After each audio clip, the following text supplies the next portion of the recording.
Today we have our great friends from Maricopa County Animal Care and Control to tell us all about an important tool for lost pets here in the Valley, as well as some amazing foster heroes to tell us all about caring for our tiniest felines at AHS. That and so much more right here on Pets on Parade.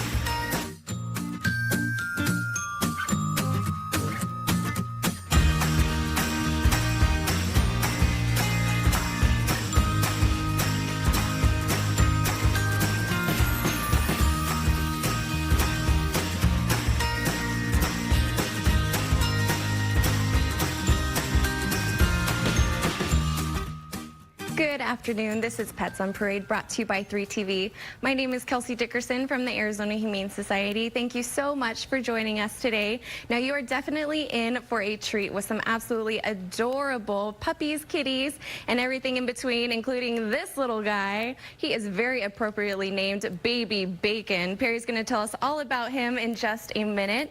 And we also have a super fun event happening today at the Bentley Scottsdale Polo Championship. We would like you to join us for a fun day of polo and puppy fashion at the Arizona Humane Society Canine Couture Runway Show, presented by Lugari Pet Salon. The event will be a showcase of the most stylish pooches. Dogs will be judged on their appearance and the creativity of their outfits by a panel of canine couture experts. Trophies and cash prizes will also be awarded to the top dog in 4 categories. So make sure to head out to West World of Scottsdale today to catch the action. Now, we're also going to tell you all about French Fry here in a bit. As cute as he is, the way that he got his name is not so cute, and Denise is going to tell us all about that. But first, I want you to meet my adorable co-host. This is Everly. She was rescued by an Arizona Humane Society animal medical technician when someone's dog kept on trying to attack her, so she climbed up into a car engine to hide from it and could not get out. This is a great reminder to never encourage your dogs to chase cats and to always double check under, around, and in your car for cats, especially as the cold winter months approach. This 12-week-old kitty is a little more on the shy side, but she is such a snuggle bug when she gets to know you and would benefit from a calm house that will go at her pace. So make sure to meet this cutie at our Sunny Slope campus today. And I don't think I've ever seen a Basset Hound puppy in person, and I have to say, I know where the saying puppy eyes come from now, Perry. You got it. They're very sad, but very happy at the same time. This is a breed that comes from France originally, probably around the 6th century. Now, that dog back in the 6th century did not look like this dog today. They didn't start to look like this till late 1800s in Britain when this kind of a form. But the very small, diminutive, short-legged dog was around in France, and they were bred to hunt rabbits. And there's a really cool little thing about them. Their whole body is designed for actually hunting on foot. So back in those days, if you had a horse, you were a rich person.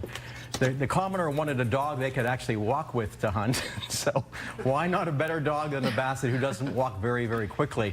Also, their ears being very, very long and the wrinkles in their face helped get the sense back up into their nose.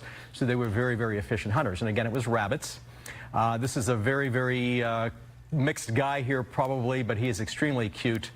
The Basset Hound is a beloved breed. They have just been portrayed in TV's movies, Smokey and the Bandit, Dukes of Hazzard, the Hush Puppy campaign, and Elvis Presley, when he sang Hound Dog for the first time, did it to a live Basset Hound.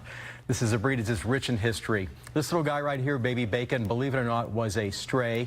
He had parvo when he came into us. He was treated in our Second Chance Animal Trauma Hospital for parvo, our puppy parvo ward, where he tested negative, but then he went to foster hero Jane's house, where then he tested negative again, and then he was available for adoption.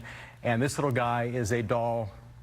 Look at the little Basset Hound puppy. He doesn't even look like he's real. I love it, and everyone's absolutely fallen in love with him. Thank you so much, Perry. And like we mentioned earlier, our next guest was found in a unique state, and it's really unfortunate, Denise. Yes, Kelsey. This little guy here was found tied to a pole with a shoestring outside of an In-N-Out burger. So the name French Fry is very cute, but the situation was horrible.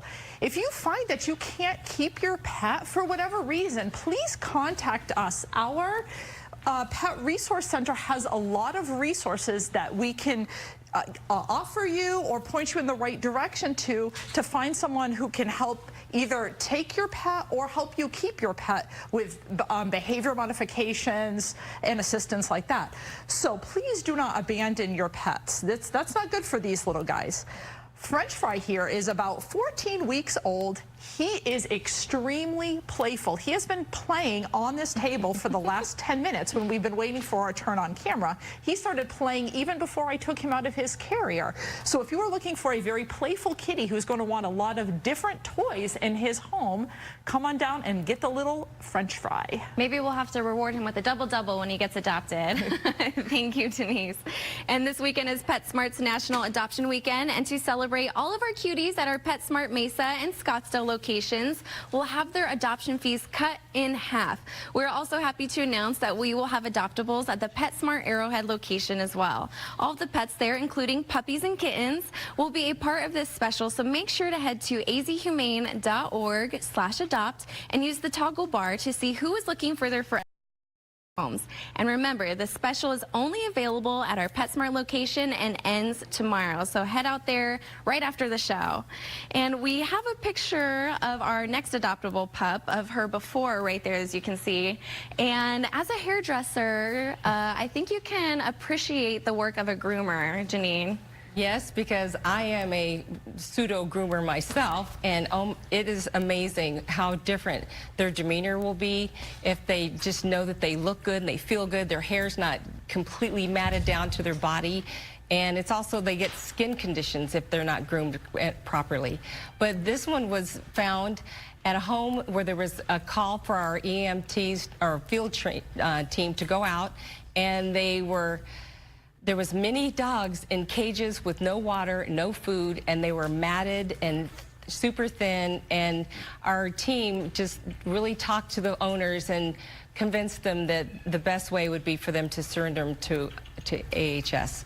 And that's exactly what they did. And now this little girl, she's 5 years old. We're calling her a Cairn Terrier mix, but she's a little on the shy side because she really hasn't got to be a real dog, you know? I mean, so she's very food motivated. She's just loving these little snacks here, and she's wiggling her tail.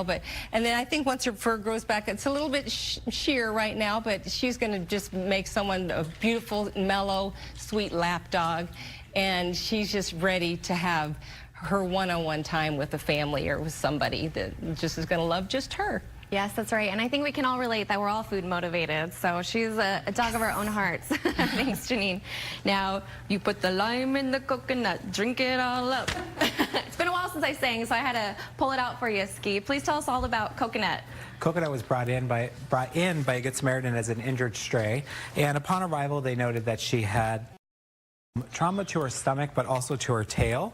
Our vet and the tech team there decided that they weren't going to be able to keep the tail, so they did have to amputate it, but she is no worse for the wear, and it actually gives her quite a bit of character. You know, black cats are generally overlooked in the shelter and stay in the shelters a lot longer than any other color cat in there, so she actually looks like a little bobcat. Now, she went into foster to recover from that, which, if you're interested in fostering, you know, it expands the walls of the shelter, allowing that room to be used for another pet while she recovered in a foster hero's home. You know, you're going to recover better in a home than you are in a shelter or a hospital environment. And you can even take foster orientation online now, and you can get more information at azhumane.com/foster. And it looks like she's a little bit of a chow hound too. I think she has some food on her face. Thanks so much, Ski. And now this has to be something that unfortunately we see a lot are these flyers throughout the county. But we're going to give you a tool to hopefully avoid this in the future with our great friends from Maricopa County. So make sure you stay tuned.